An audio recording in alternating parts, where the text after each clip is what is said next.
Hamas প্রধান Yahya Sinwar দীর্ঘদিন ধরে নিখোঁজ রয়েছেন। সিনওয়ার সম্পর্কিত হালনাগাদ কোনো তথ্য না পাওয়ায় জীবিত আছেন কিনা তা নিয়ে এক ধরনের ধোঁয়াশার সৃষ্টি হয়েছে। ইতিমধ্যে তার মৃত্যু হয়েছে এমন সম্ভাবনার তদন্ত শুরু করেছে ইসরায়েল। সোমবার ভারতীয় গণমাধ্যম এনডিটিভির এক প্রতিবেদনে তথ্য প্রকাশিত হয়। প্রতিবেদনে বলা হয়, হামাসের শীর্ষ নেতা ইয়াহিয়া সিনওয়ার বেশ কিছুদিন ধরে নিখোঁজ রয়েছেন।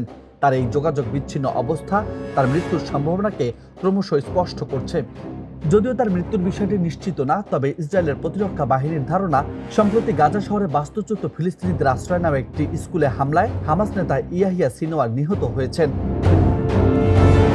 ইসরায়েলের নিরাপত্তা কর্মকর্তা এটাও বলছেন, সিনওয়ারের মৃত্যুর বিষয়টি সম্পূর্ণ অনুমানমূলক এবং এর কোনো শক্তিশালী ভিত্তি নেই। এদিকে রোববার টাইমস অব ইসরায়েলের প্রতিবেদনে বলা হয়েছে, কর্মকর্তারা সামরিক গোয়েন্দা তথ্যের ভিত্তিতে সিনওয়ার নিহত হওয়ার সম্ভাবনাটি তদন্ত করছেন। অন্যদিকে ইসরায়েলি সংবাদপত্রগুলো বলছে, সিনওয়ার স্বেচ্ছায় গা ঢাকা দিয়েছেন নাকি প্রাণ হারিয়েছেন সে বিষয়ে নিশ্চিত হতেই তদন্ত চালানো হচ্ছে। তবে হামাসের পক্ষ থেকেও সিনওয়ারের মৃত্যু নিয়ে কিছু জানানো হয়নি।